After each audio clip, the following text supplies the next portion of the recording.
Hey,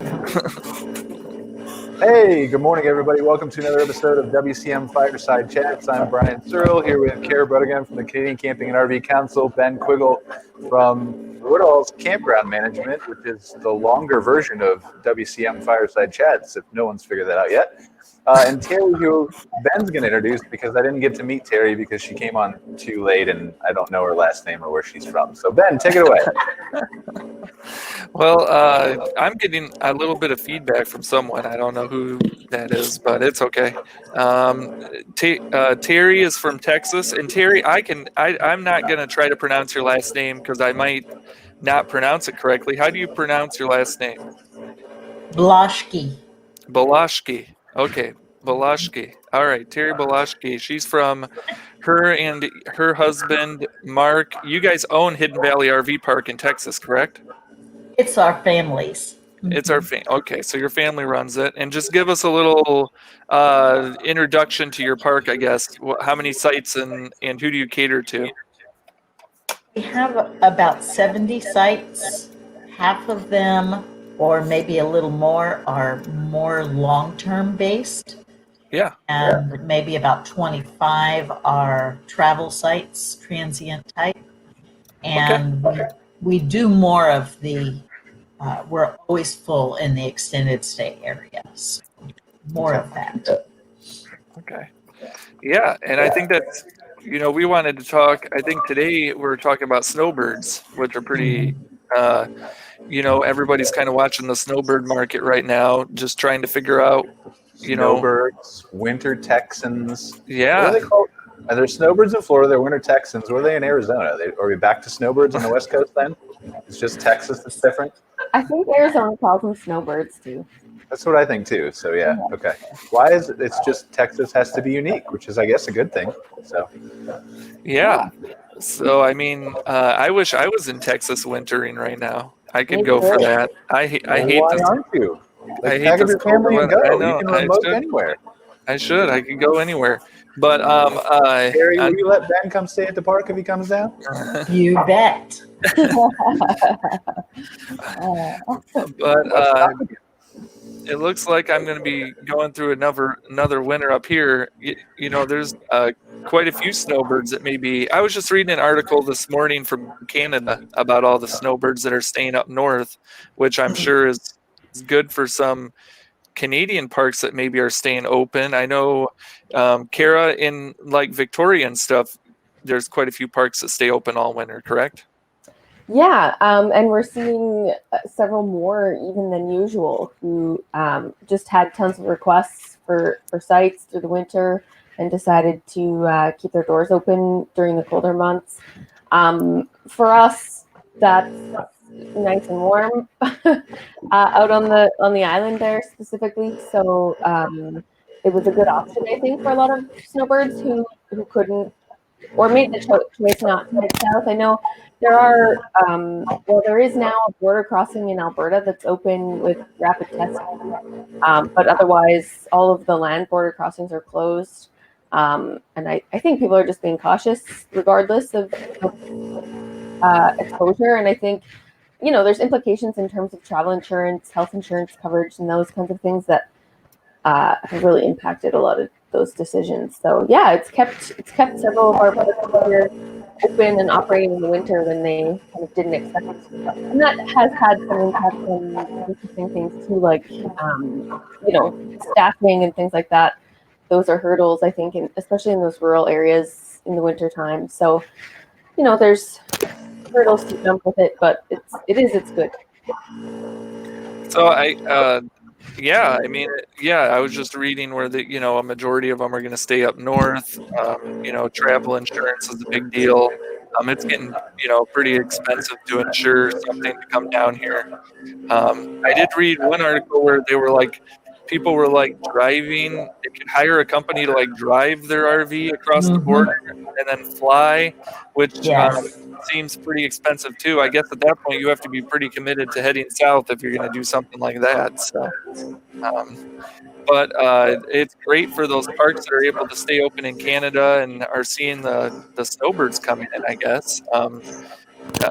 Now, Kara, they you guys also have a deal going with the hotel, right? Where they can stay in like a hotel if they need to, or Yeah, so we obviously have a huge winter sites shortage here. There's certainly not enough sites to host all of the snowbirds. So the Hotel Association and PCRBC have partnered to just offer. We've got several properties across the country that are offering discounts to snowbirds who maybe don't have a site or don't have any sort of longer term accommodation through the winter. And so we're kind of partnering those up in the areas of the country where they need them. yeah, definitely. So I guess Terry, I guess what is that? Do you see a lot of Canadian snowbirds at your park, or is it mainly U.S. snowbirds that you see? The majority are US, but we do have a lot of travel throughs where they're going further south to either Mexico or further south Texas.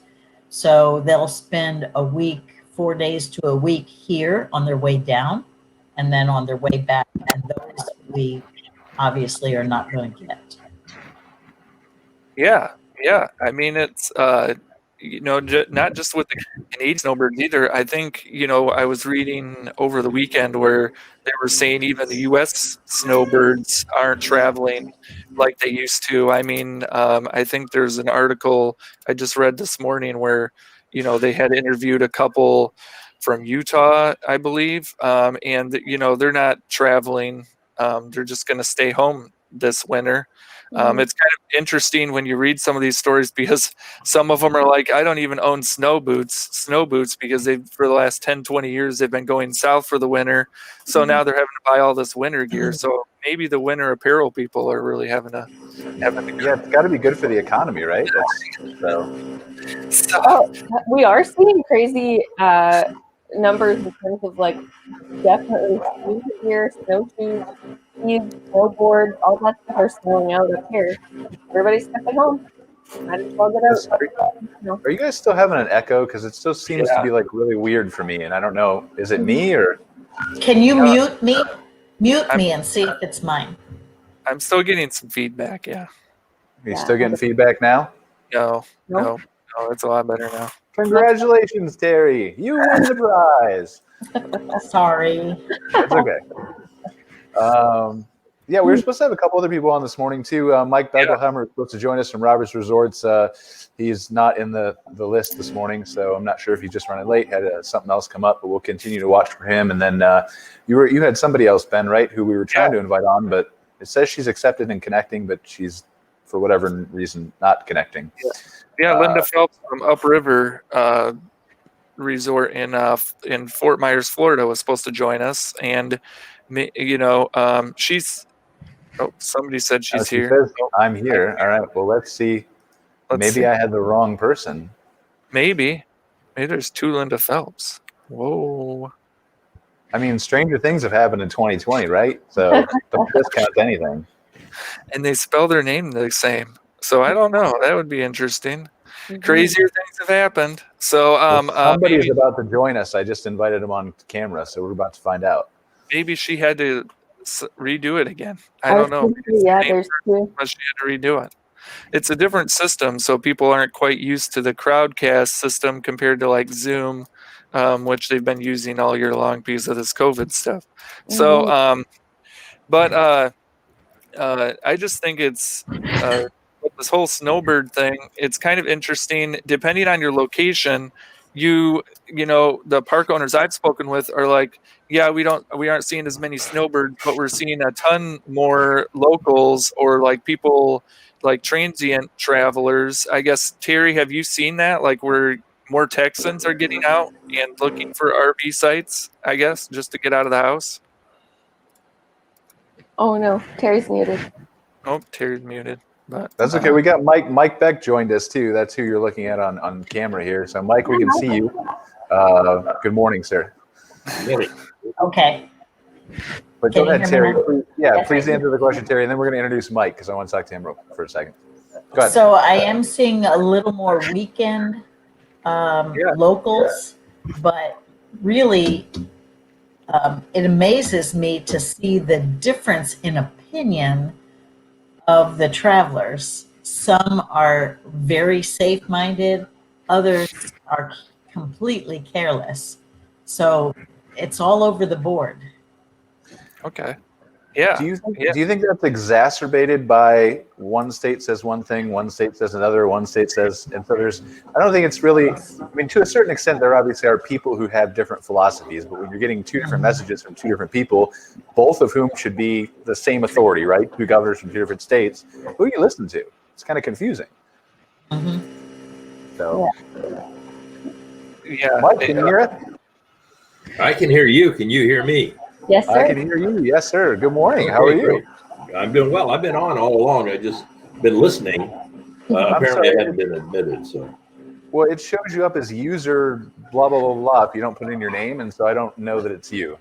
okay, it is today. So, I'll tell you what. Our we have in the Phoenix market about 2,500 sites in 3 different properties, and we're off anywhere, depending upon which property it is, from 15% to as much as 35%. This is our PACE report showing, and it's all related to the Canadians not being able to come down. Yeah. Really. So we've really shifted our marketing focus to daily fee, which somebody mentioned. I think, Terry, you mentioned they're on their way to somewhere else. And we're certainly a gateway to Mexico, and I don't know how focused we are on that customer, but we definitely want to capture him. And I think once they stay with us, we can keep them. But it's a matter of just getting them in the front door. Mm-hmm. Yeah, it's a huge shift, and it's going to take time to adjust that marketing, and so it's kind of like it's on the fly, but you wish you had a little bit more time to prepare for it. Just in terms of percentages, though, what are the rest of you guys down?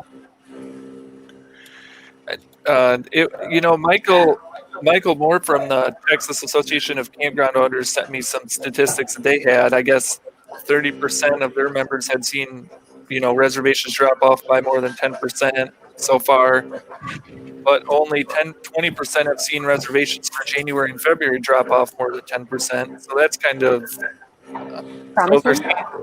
so they're seeing like a dip right now, but maybe people are being a little bit more hesitant to cancel their plans after the holidays. So I guess we'll see. Right. I think it works both ways, right, Ben? So you've got the hesitancy with people aren't ready to make their reservations until they know what's going on, but they also, if they have the reservations, they're hesitant to cancel those because things are changing so fast too.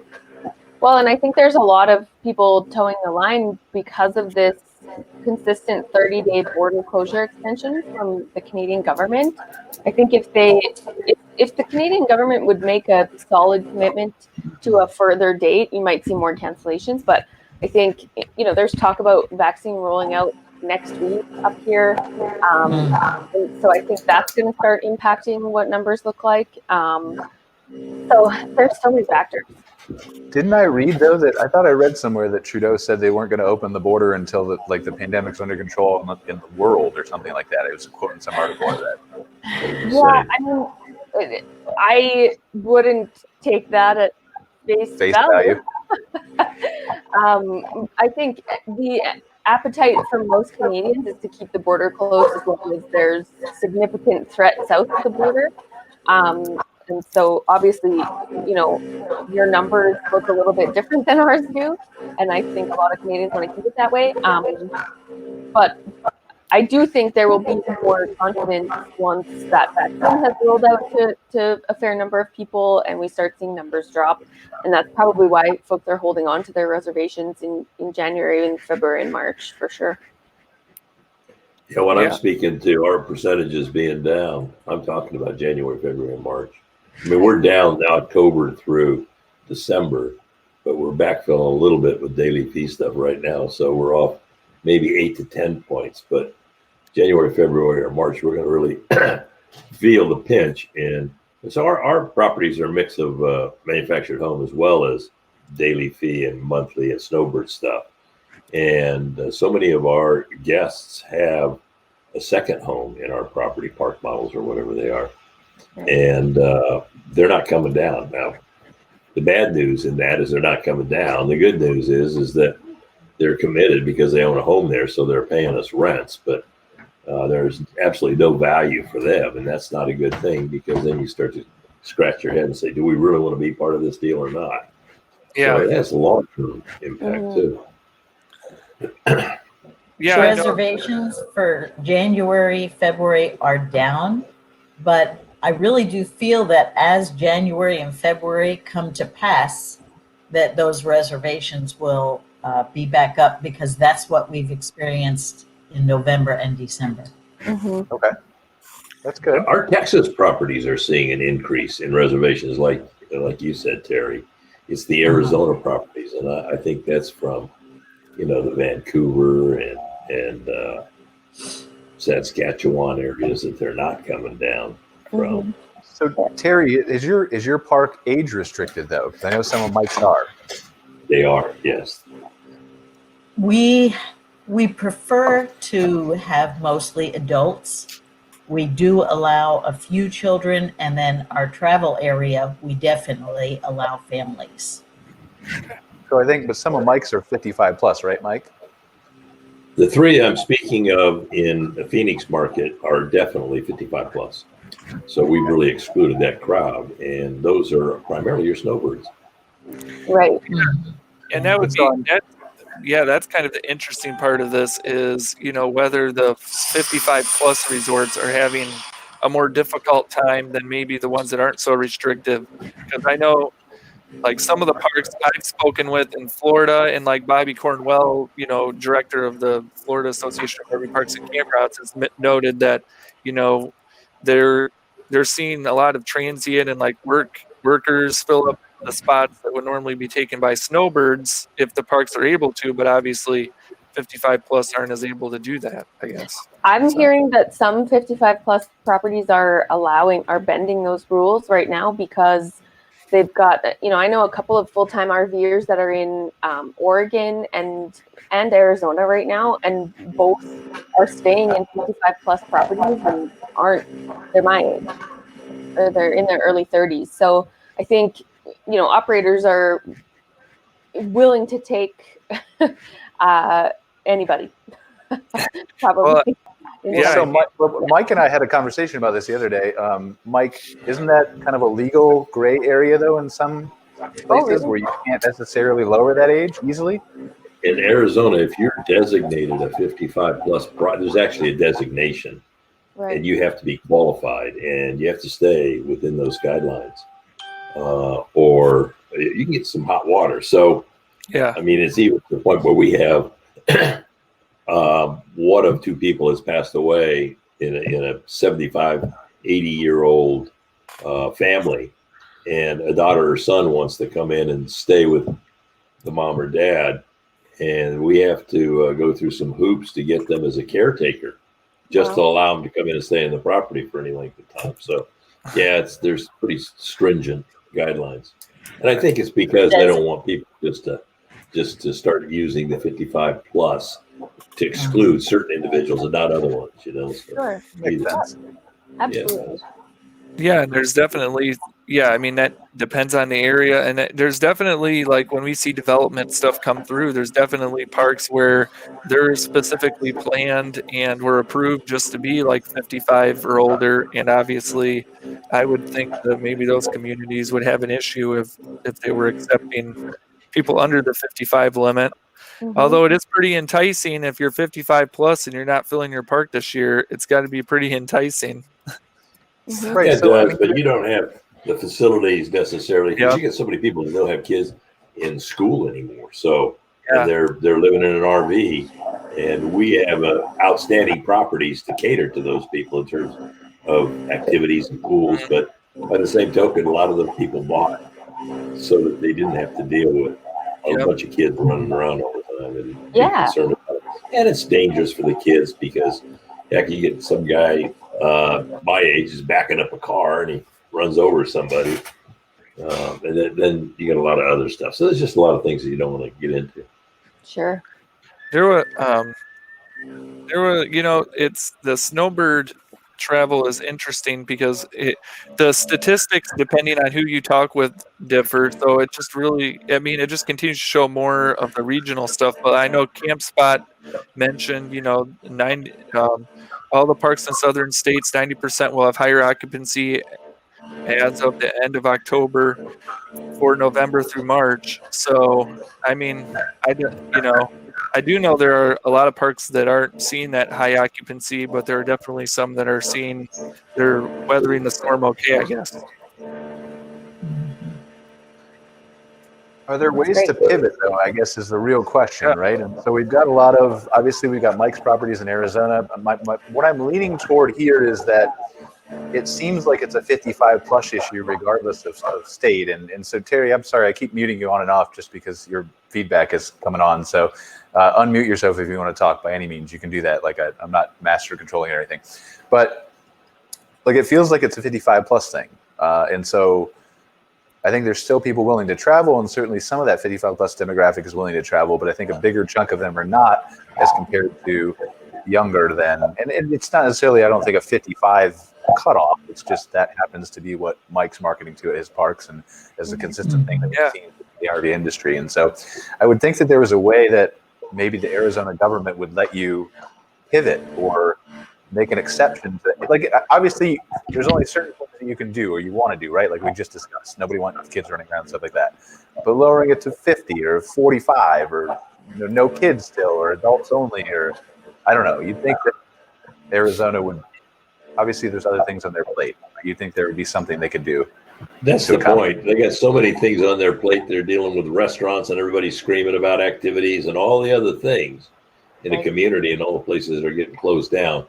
Helping out a bunch of Snowbird properties is not at the top of their list. And I'm sure that you're going to have to go to legislature to get that variance. Exactly. So, yeah. I mean, and then by the time you get it, you're through the season almost, I would think. But anyway. The way legislation moves, But I've gotten some decent ideas. We gotta figure out who we're marketing to. Right now, we shifted to daily fee guys, but I hadn't thought about the people that are going through to Mexico. How are you getting a hold of those guys, Terry, or anybody else, Ben? Terry? Terry, you're muted. It won't. Oh, there yeah. you go. We can do it. Yep. We can hear you. Can you? Okay. Yep. We are emailing all of our return guests that are in that situation. And, we're also emailing families that we've had visit other families in the past and reminding them that they can still travel. We're finding a lot of snowbirds that have families. We have one in here right now that has 5 children and they're all remote learning, and they have a 24-foot trailer, really nice new trailer. And they put up a tent in the back that they're a really brand new tent that they're using for school and dining. And it's amazing that the kids are really good. I mean, I don't prefer children, but they're really good, and they've been having a good time. They're here for 2 weeks. You don't prefer children in general, or just at your campground? I'm just trying. At my campground. Okay, all right. We're adult only is what we're classified as, but Okay. in Texas, the classification is not legal or restricted in any way. It's just pretty much an individual campground thing. Okay. I wonder, Mike, one of the ways that we worked at, we had a park in Albuquerque that, not the same situation, but a year or two ago, they wanted to capture traffic coming across New Mexico from Arizona and Texas both ways, because it's often used as a stopping point in Albuquerque right there, more as a long-term stay. And so we ran an ad campaign for them where we targeted like a mile around the highway, and we drew little circles going out like 150 miles east, west, north, and south, so that when someone was searching campground near me on their phone on Google, then they have to be basically driving down the highway, right, or within a mile of the highway, which obviously you're going to capture some things, but in the middle of New Mexico with not very many developments right up against the highway. Right there. You're in the middle of nowhere.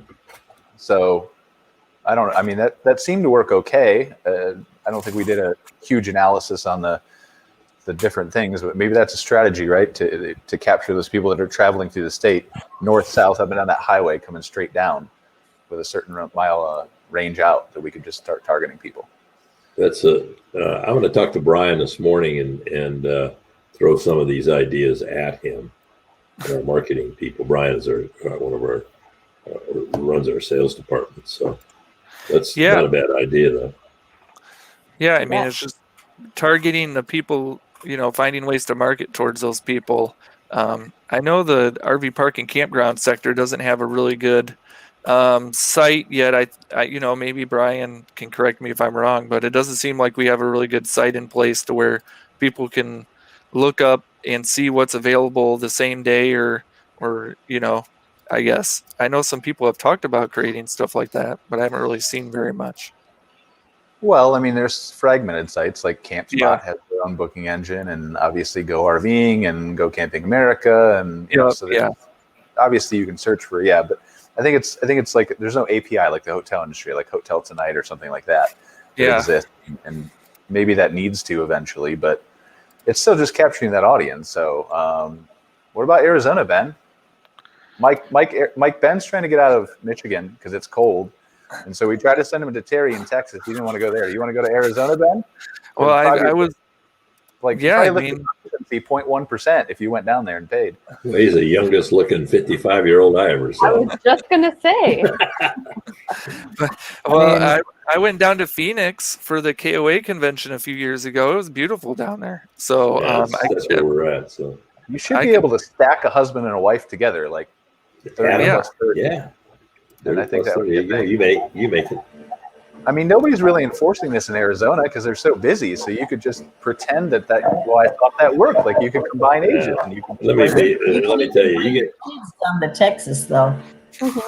you get the residents, because some of this does have a resident component to it. Yes, and they're truly retired. They're watchdogs. So, what are you guys doing? So anyway, as much as you'd like to think you maybe could do that.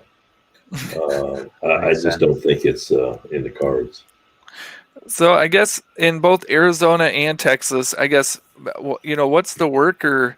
I know some of the, there's a strong demand for like worker, like oil rig workers and stuff. They're looking for sites. I guess, Terry, do you see any of that traffic coming through? Yes, we have travel nurses. We have the Toyota factory nearby. It hires a lot of project or short-term workers, construction, all kinds of workers. So we do have a lot of them staying in the park, single guys or just husband and wife traveling.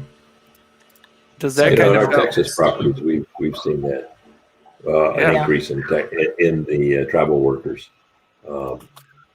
Quite a bit, as a matter of fact, in both the Houston and Austin markets that we have properties in. Does that kind of help buffer from like the lack of snowbirds too? Certainly does. And those properties, though, we're not age restricted, so we can do stuff, for us anyway, as Terry was saying. So. Yeah. Mike, do you have your restrooms and public buildings all open and available? We do. We've got a rather extensive COVID protocol that every time somebody makes a reservation, the week before their arrival, we give them a list of expectations, what our rules are, and which are consistent and fall in line with the state. But we've purchased the disposable gel dispensers and put them everywhere. We have some of, when you look at the big snowbird properties like we have, they have all these different activity rooms where they can do woodworking and glass stuff, and they can play cards. So we actually have a monitor at each one of those that takes a temperature, and then we track all that stuff. And we have, so that we know if there is an issue, we have contact tracking or tracing. We can say, gosh, this guy, you were in a room with him, with an individual. We can't use names. And it suggests that you get a COVID test. So we have all the protocols in place. And when you start thinking of all that stuff, you think, wow, do I really want to, as an individual, do I want to go participate? And in many cases, people say, no, I'll just sit and stay home. But at the end of the day, what we do as a business is probably one of the safest social distancing business you can be in. You get 30 feet on either side of you from the next RV. You can stay in your rig, your family has got their little tent. They got their own little deal out there. It's good for them. But for us, I think people go, do I want to subject myself to 6 months? You guys the Canadians need to let that border go and let us in there, right? Let those people come down and visit us. No, I don't care if you don't let them back, because they'll have to stay with us that way. Oh, Yeah, you're muted, Kara. I can't hear you. well, I think the stories I've been reading have focused on some of that amenity stuff too. The Snowbirds are deciding whether they want to come down to a resort that maybe has a lot of restrictions, or has a lot of stuff they can't do. So like a lot of the amenities that maybe they're used to aren't open or available, and they've just decided, well, it's really not worth it for us to head south, I guess. For a lot of the snowbirds that come to San Antonio, they want to see the attractions. They want to go to the Alamo, the Riverwalk, and all of those things are open to some extent, but not full-fledged. You have to go online and get tickets for the Alamo. Even though they're free, everybody's limited. So because of that, a lot of people are not making reservations that would normally do so. Personally, I don't mind the ticketed stuff. I think it's been that's been kind of an interesting. I know my wife and I go to a zoo, up here in Indiana near where we live, and they had a ticketed thing all summer, and it was kind of neat because you could get the tickets, go through the zoo, and there wasn't as many people, and you didn't have to fight as much of the crowd, I guess. So that's been kind of interesting. But I know a lot of people don't really care for that, so having to set up a time and everything. So I'm hearing that from lots of operators, actually, that they're scheduling times for check-in and things like that, and they're planning to keep that regardless of what happens going forward, because it's just more efficient for them. They're able to kind of really focus on one or two or even a handful of guests at a time, and deliver better service. And so, there's some pros coming out of this for sure. Yeah, I think it's just right. It's different, and nobody likes change in the beginning, but once you can see the benefits of it, then it can be a boon. So, just go back to this COVID thing we were talking about with Mike real quick before we continue on with that. I think there is a benefit, Mike, to saying all of these intricate policies that you have and displaying them on Facebook and on your website very clearly and very concisely, and very much using it to a marketing advantage, right? Because we do that. We send out a PSA, an announcement, telling them all the things that we're doing. That's kind of a double-edged sword, though, because that scares them, in one respect. Yeah, sure. But if the guy's on the fence and he's thinking, well, do I go or do I not go?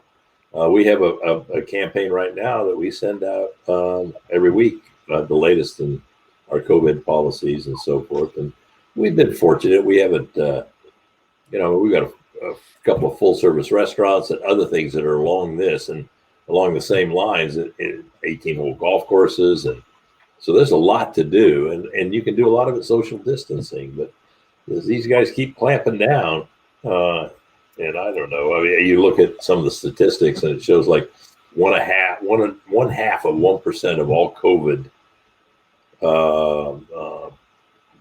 test positives come from restaurants. 1.5% of those that tested positive come from restaurants. And why do you close them down? There's a lot of political nonsense going on too, I think, but that be it as it may, we can't solve that. Well, I like that. It's definitely a lot of political nonsense, to be clear. I don't know like if you can't contact trace, I'm not sure how accurate that 0.5% is.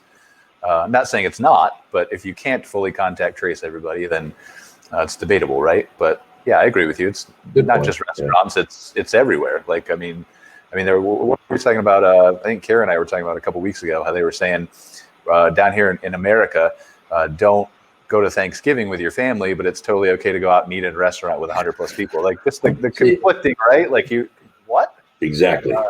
Yeah. And it's different states and different governors. You know, they all have a different spin on it. And as we said, it's a lot of this is political nonsense. So. Well, I like the thing you said, you know, sending out those PSAs could scare, you know, some people maybe, but I think there's also another segment of the population where maybe they're on the fence about coming because of some of that stuff, and then they read what you guys are doing, and maybe it puts them more at ease, I guess. So they want to come. Well, Sun Communities does a good job of it, as does ELS, because we're in the same arena that they are. And I think people are trying to alert people, especially in our demographic, because we're the older community and they're the people that are more at risk. Sure. So we have to put them at ease if we expect them to come. I think what you need, Mike, is you need one of those pharmaceutical commercials that you can hire. Like, you should do a couple of those for Roberts Resorts. So, you know, just a very nice, gentle, like grandmotherly figure sitting in a rocking chair. Like, I don't want to get COVID, but I love Roberts Resorts. It makes me feel so at ease when I go down and play golf at their. I think that would work for you well. And then you just put those all over YouTube and an email blast. That might work for you. We could probably cost us more to do it than we'd get in return. Yeah. Good idea. We could get like Robert Redford or one of those older like movie stars to like read it and put people at ease, I guess. Maybe we could like do a digital version of Andy Griffith or something. He did a lot of commercial stuff. Like, they have all this technology now. Maybe we just bring in Tom Selleck, right? Yeah, that would work. Because how long ago did Andy Griffith pass? 2012. Years, right? 2012. Okay, so yeah, you could do a digital version of Andy Griffith. Like, if I was still alive, I would be Robert Resorts. If I was still alive, that's great. I'd give it another shot at Roberts Resorts. Yeah, all kinds of ways we can do this. Yeah.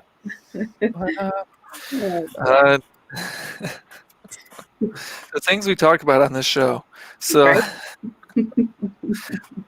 but I wonder how this vaccine. You know, we keep. They're talking a lot about the vaccine. I think I saw the first truck delivering the vaccine yesterday. They had a story up this morning about, I think, one of the first U.S. nurses to get the vaccine. I was reading over the weekend where they're saying 100 million by the end of March. I wonder how much that plays into. Maybe that's a little bit too late for the Snowbirds. Obviously, if we're talking March, but maybe that puts people more at ease too as we go into January and February. I don't know. Any thoughts on that? I think it certainly. I think it's probably good that it can't hurt, right? I mean, the fact that we're doing it, and you got to believe that there's a ton of people that are going to get that. And I hope in Canada that they really send that stuff out and open up the borders. Doggone it, people are going crazy. It's out. It's going next week. One of my girlfriends is a vaccination nurse. And they have doses in the clinic and ready. They're getting ready to go. So it's happening. I think it's going to take some time, obviously, to get through the list of who gets what when. But we may be looking at sacrificing some more of our winter season here before they open this border up. If you were to ask me, if I were a betting woman, I'd say this border is going to be closed probably until March earliest. And so I think we need to be looking at next winter and our marketing to Canadian snowbirds for then. Well, that's the thing with the marketing is it changes so fast, but also the messaging that comes out from. I mean, you were just talking about the vaccine, right? Let's look at that for a second. I mean, we've been hoping and wanting this vaccine, and it's going to ship. It's going to ship next week since like July. Everybody's thing is like, well, let's wait a week and let's wait a week and wait another week. And so everybody's planning is so short term and so short focused that you're right. Like, I think if I was a betting person too, and again, based on Trudeau's comments or not, regardless of what you think of him, like it's right. It's not likely that even if we deploy this vaccine on a scale that is crazy, that it's going to be 4, 5, 6 months before this actually has an impact on case numbers. And so maybe that is a better strategy. Maybe it's let's pivot and plan this elaborate, huge marketing strategy for next year so that people know that they're going to flood our parks and we're going to maybe raise our prices and be able to fit more people in and make up the money that we lost this year, right? We're doing that right now. We're doing that right now with those people that have the fall special that go through the end of December, and then those people that have either January, February, or March individually or the whole season. As they leave, we're giving them an incentive to book for next year. Good. And we've never done that before, but this is all that comes as a result of some of this stuff. For sure. But planning for next year is critical. But Mike, you Brian, could hire one of those. Mike, you could hire one of those drop planes that flies over to Canada and drops like thousands of brochures over the retirement communities up there. Can they still do that up there? Sure. Why not? Yeah. Get one of those that has a big banner behind it, but everybody's in the house. You can't see the dog. Yeah, we're all locked up. It's cold. Yeah. But Brian, I guess, are there any marketing tips for people for parks like in Florida and Texas and Arizona that can take in those transient campers, but haven't in the past? Maybe they're more seen as a snowbird park, but they're looking at taking in maybe some more campers. Is there any marketing stuff they should be doing to kind of say, hey, we're open to everyone, I guess? Besides the drop plane. Besides a drop plane? Yeah, besides a drop plane. Really stumped me. No, I think that's a super easy pivot, right? Because if you don't have the regulations that Mike's dealing with and you want to pivot to overnight people, that's a very easy pivot to run your flip on Google ads and target people who are searching campground near me or campground near Orlando or campground near whatever. And obviously you want to maybe retool your website a little bit and change some of the wording around on it so it's more short-term focused, or at least has a page. Kind of like we would tell people, it's really hard to target seasonal people in general because you don't know where they're coming from. Yeah. It's kind of the flip. Like you don't know where you don't want to alienate your long-term people. But so maybe like we would counsel somebody to add a seasonal page on their website talking about all the benefits of long-term camping, add a page on overnights now. So the rest of your website continues to be focused on your main core audience, but adding that other page and then driving that Google Ads traffic to there. Mm-hmm. Like we're welcoming people for this year. It's a thing, one-time thing only or whatever, however you want to word it. But just, flipping on Google Ads you can do that in an hour and start targeting people. Yeah. Here in Texas, we really don't need to do much marketing at this point in time for this because, a little bit of Facebook and a little bit of email, and we've pretty much maintained and increased some over last year. So we're pretty happy. Yeah, that's awesome. The campground sector is just so hot. The RVing, segment's so hot right now. And, RV Share, I think every week comes out with something about the RV rental marketplace going crazy. So, in some areas, there's definitely not a lot of need to be doing too much advertising because I think they're seeing a lot of travelers still. So even in the winter months. So I think, even up here in the north, there are some areas I think that if we stayed open all year round, I think they'd be doing pretty well right now. Obviously, some places don't have the infrastructure, the ability to do that. But I think, with how hot everything is right now, there's places all across the country, I think, whether they close or not, that could still be pretty full right now, even though the temperatures are dipping. So, right. Which we talked about a couple of weeks ago. I did forget to mention Site Spot Tonight, which was a new. We talked about sites that kind of curate stuff that RVers can check for spots tonight. Jane Cohen mentioned in the comments that Spot Tonight, I did forget to mention them. They are a newer app, which is working with some reservation systems, trying to gather all that information into one spot so it's easier for people to find a campsite same day or, as they're traveling. So just wanted to mention that. I haven't really checked out the app too much, but it's newer. So I guess, I guess we're pretty much at the point, where it's 55 plus is pretty much maybe the majority of the parks that are having an issue, I guess, at this point. I don't Yeah, know. I'll tell you what. We're supposed to invite all these people on to discuss this, and we could compare Mike's answers with somebody else's, and you dropped the ball, I feel like, a little bit, Ben. We all drop the ball, Brian. Yeah. Well, yeah, I do every day, but it's rare for you, Ben, so that's why I was so shocked. Well, we had some other people that were going to come on that weren't able to join us. I don't know if Amir's in our audience. I can't really ever figure out how to pull up our audience, but Just I can click pull up on the the people thing at the bottom. That's all you got to do. But this has like a huge list of registered people. It doesn't say who's on. Yeah, there's 218. Yeah, then you click on the live now right next to it. You guys don't see that? No, there's no live now. No, there's no live now button. But I I know. don't have that. So, anyway, he's not there. So Okay. But so we had a couple guests that dropped out. Unfortunately, it didn't look like we were able to connect with them. So that kind of sucks. But just from what I've be blunt about it. I mean, just be blunt about it.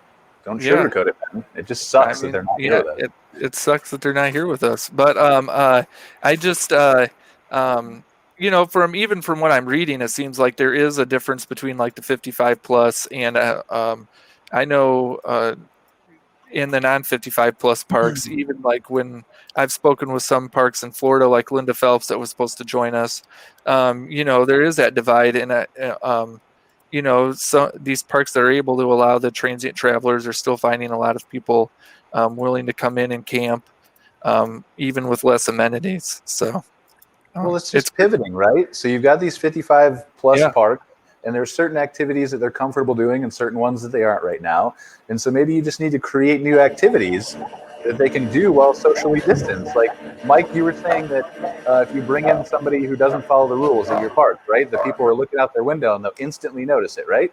And then they'll complain to you. That's true. So here's what you need to do. Like, just have like a scavenger hunt contest where you intentionally do something that breaks the rules, and the first person that spots it wins a prize.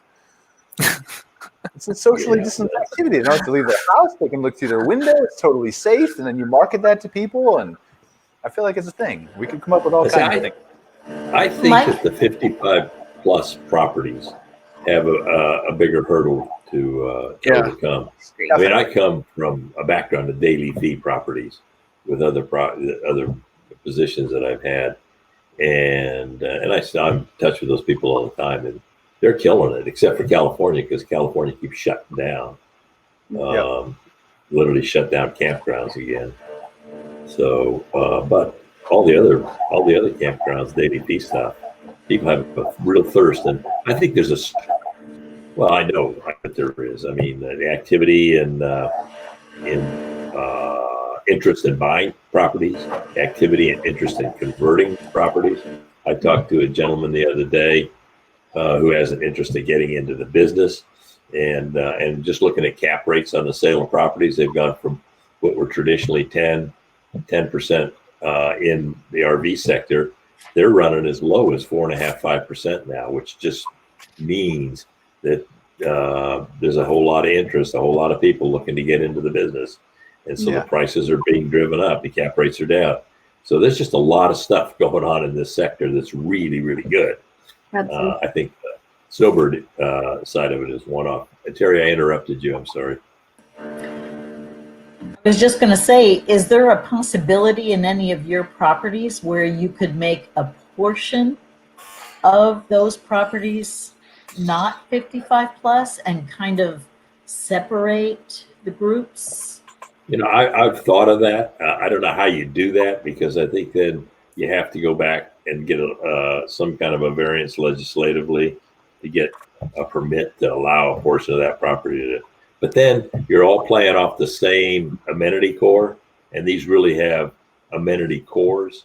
So these are like 50, 60 acre properties that have, 5 or 6 acres that are devoted to activities.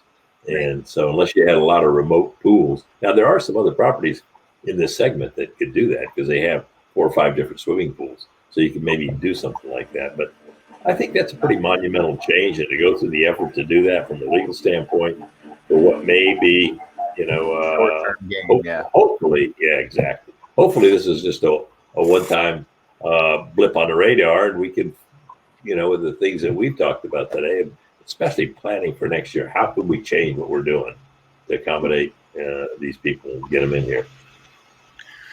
What's interesting about this location thing too is, and I wish we had Linda Phelps on because she's from Florida, but we're working on a Snowbird story for this next issue of the magazine, and Florida seems, I'm wondering if the 55 plus parks in Florida are having as many of the issues as the parks, maybe 55 plus in Texas and Arizona, because I know when we talked with some park owners in Florida, there was one, John Winkler from Fisherman's Cove in Palmetto, Florida. Boy, I murdered that name. They said he's seeing more, normal flow of 55 and above people come into his park. Now he's at 55 plus, but he's seeing still those senior snowbirds coming in. And then there was another Fran Myers from Red Coconut RV Park in Fort Myers, Florida, who said they're having the busiest season they've ever had. Over the past 40 years they've owned the park, and they've actually had to hire 2 workers. So it would be kind of interesting. I wish we had somebody from Florida on just to see the difference. Maybe it's a state difference too, because I know Florida seems to be doing really well. I know Bobby Cornwell, when we spoke with him, said there are 55 plus parks that are experiencing a little bit of a downturn, but there also seem to be some parks that are still seeing the snowbirds and even more snowbirds than in previous years. So that's kind of interesting.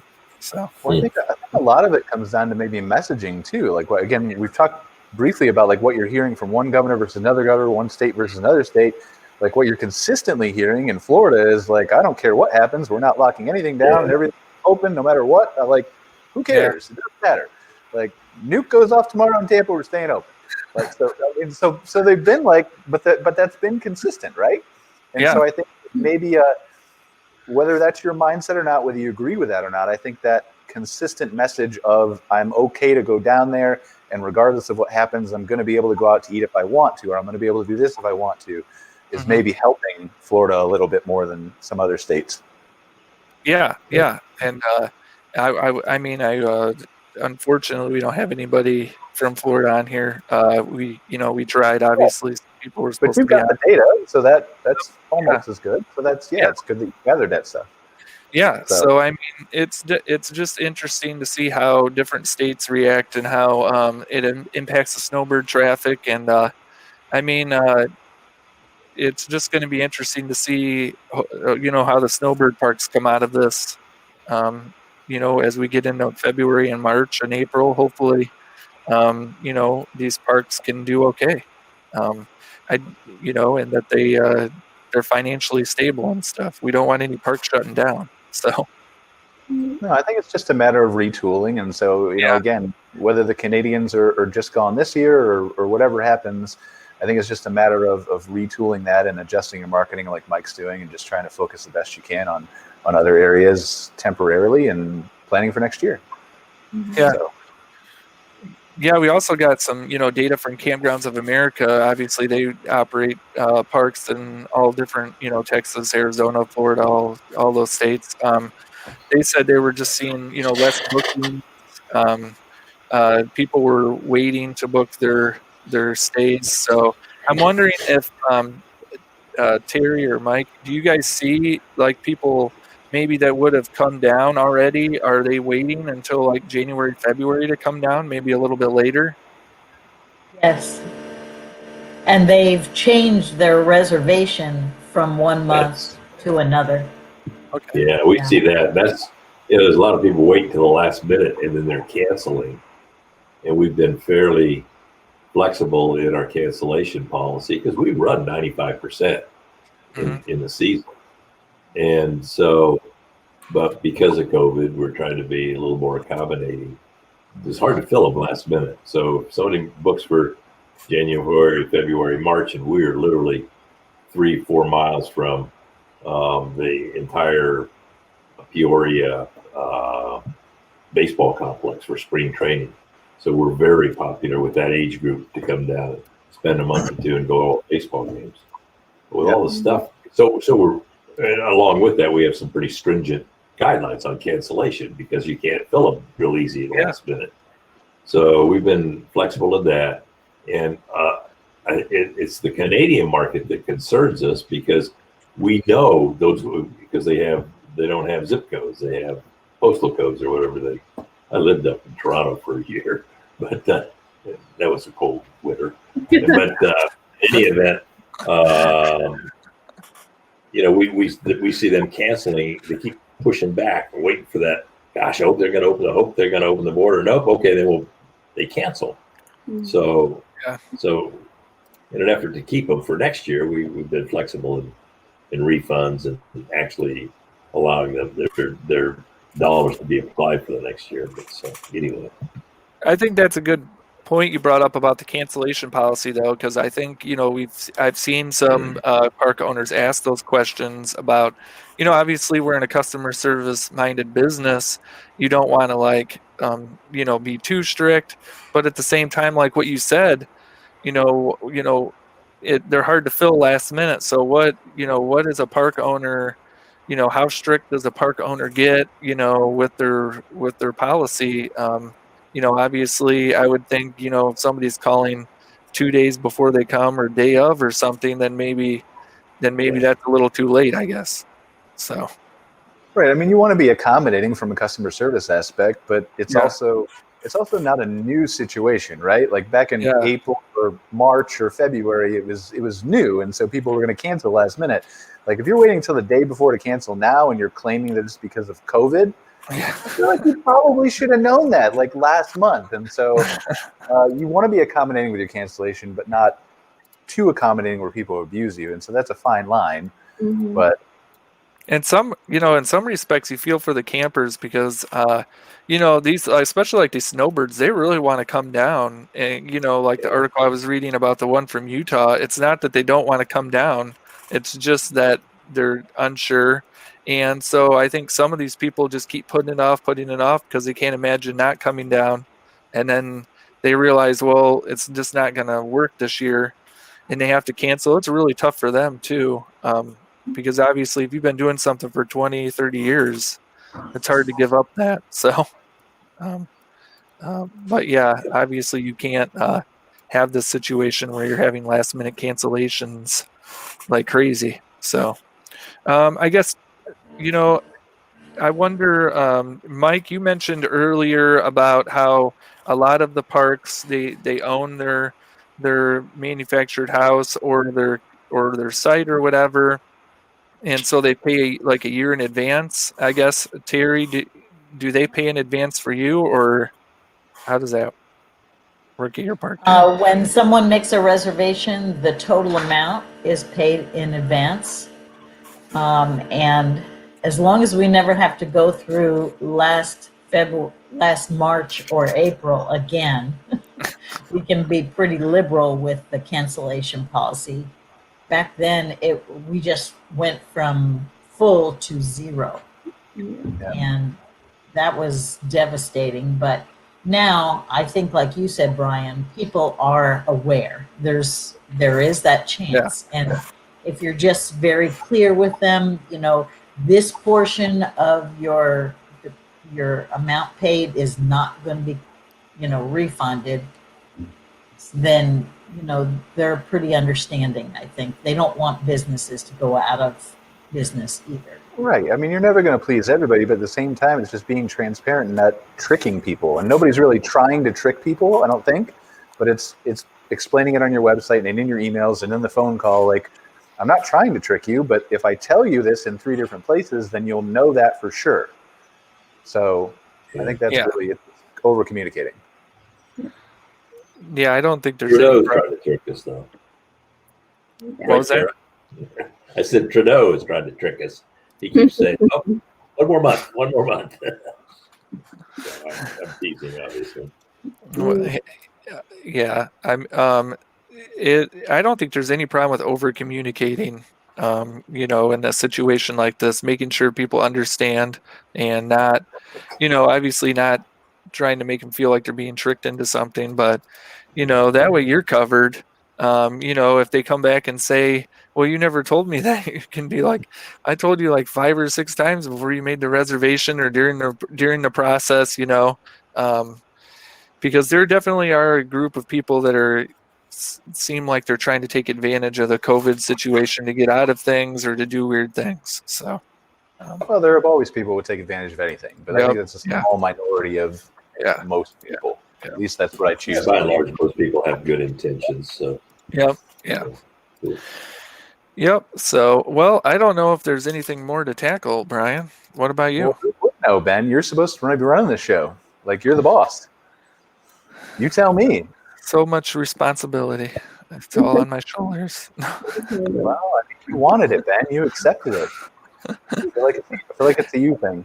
Oh, Dennis is here. You said hello. But I don't think there's anything more to cover. I mean, I wish we could have gotten some of these other people on. Maybe that would have expanded the conversation a little. But we didn't. We also didn't tackle like drive-through states to get to the Snowbird locations. How much traffic they're seeing. I don't know if they're. We did a little bit. That Mike was pivoting. We did a little bit. Yeah.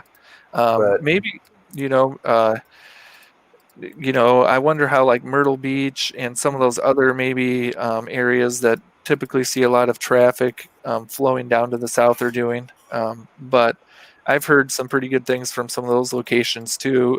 There's still a lot of people out on the road, maybe some more than normal too, due to the school and workplaces going virtual so much. So it's pretty interesting what's going on in the market right now. And it'll be interesting to see how that impacts the future.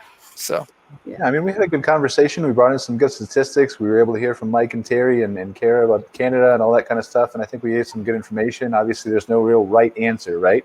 It's different for your situation.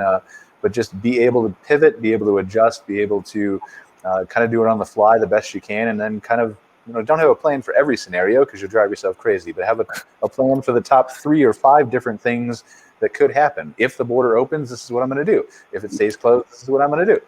And so just having those things thought out in advance, I think will do a world of good so you can pivot as quickly as possible. Yeah, I mean, I think if the COVID's done anything good, positive for the industry, it's, bringing more people into the industry and then helping park owners learn how to pivot, like what Brian said, and just being able to adjust. I think before COVID, some park owners at least were kind of stuck in a, maybe, I don't know if I'd call it a rut or whatever, but, stuck doing the same things year in, year out, but now they're faced with having to change things up. And I think that's really been beneficial for the industry too, because people are finding new ways to do things and they're finding, hey, I can do this or maybe market to this area. So that's been great. So I think we're getting a lot of different individuals involved in taking advantage of camping too. So many newbies, different dichotomies going on there. Yeah, it's all requiring a ton of adaptability from both the consumer side and the operator side. It's frankly great to see. We're lucky we're in the industry we are. It's doing well, and not everybody's so fortunate right now.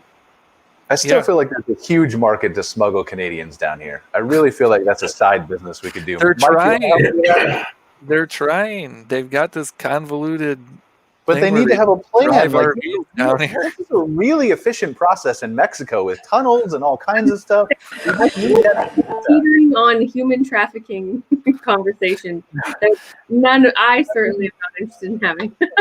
Nobody's checking. It's just contained between us 5 people. No one else is watching this. That's true. So It's okay. Yeah. Nobody is checking these RVs they're driving down for these people, so they could have like 10 to 20, snowbirds in there, maybe, like hiding out, driving them across the border. Man, yeah, we What? should brainstorm this more. How could we bring people into? Yeah. What about I feel like the Goodyear blimp could fit more people in it. We could just float that over there. I mean, all kinds of different things we could do. It would have to be like a Tim Hortons blimp. They wouldn't double think Tim Hortons with the coffee. So that's coffee. Maybe they can bring me some coffee too when they're on their way over. So, but Well, Mike, don't they? Didn't you say that a lot in your properties own and keep their RV or their accommodation down there?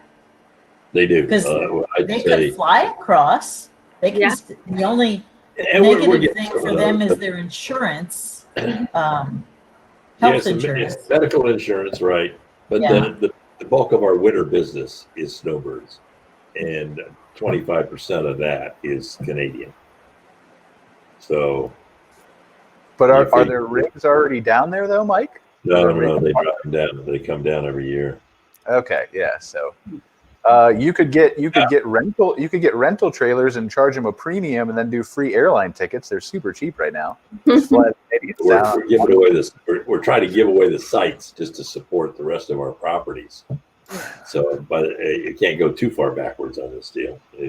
Well, I know, but I mean, you get the rental trailer from like an RV dealer who wants to promote his model, right? So that's free, and then you charge like a nightly premium. I don't know. Honestly, the clincher on all of that is going to be the vaccine. For us Canadians up here, we can go get in line for a vaccine and it's going to be free. I had a snowbird ask me the other day, do you think my insurance company will cover the cost of the vaccine if I fly to the States before and just go get the vaccine while I'm there? And I think there's some interesting questions. I think a lot of consumers are going to wait till they can get their vaccine, their free vaccine, and then go. Well, so that's a good question. Like they say it's free down here, but I don't even know how that works. That's probably a way longer discussion than we should get into. But they say it's supposed to be free, but does it still have to be billed through insurance and reimbursed? And it's probably a convoluted American nightmare that we like to do things the hard way down here, it seems like sometimes. So we'll see. Yeah, we'll see.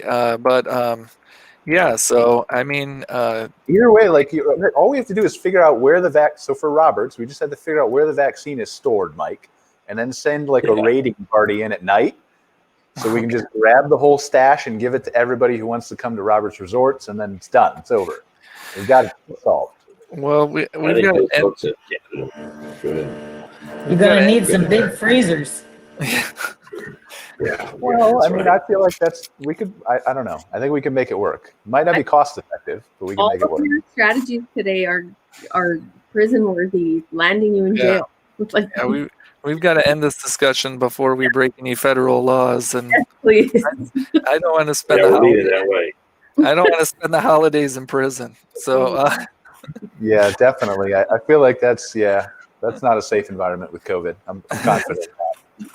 So, but while it was great chatting with all you guys, thanks Terry for coming on. Thanks Mike for taking the time to come on. Sorry, Linda Phelps, if you're still watching, we couldn't get you on. I don't know if Amir ever came on either, but if he was ever watching, thanks Amir for watching, and sorry we couldn't bring you on. But hope you guys all have. You can't just call out a couple people and say thanks. What about the whole audience?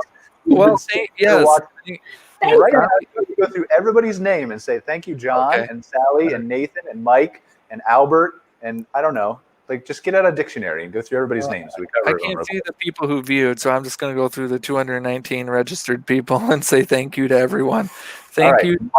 Mike and Terry and Kara and me are going to leave, and then you just keep doing that. Okay. Keep going. But thanks everyone, and just maybe I'm just going to throw this out there. We are working on a special holiday show, which we should be getting some more details on here later this week, which should be pretty exciting.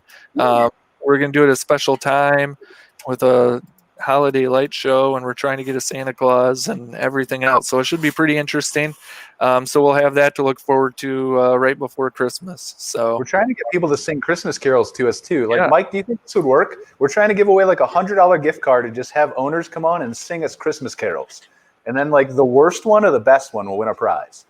Wow, it won't work from my standpoint. I'll tell you that. It might though. Brian's going to be like Simon from American Idol, though. So he's going to be really critical and mean. So I don't you have better that bring, in me. That's you, Ben. I don't have that part in me. you better bring your A game. But anyways, well, thanks everyone for watching. Thank you. And hope you have a good rest of your week. Thanks, Take care, guys. Yep, See you bye. all too. Bye bye.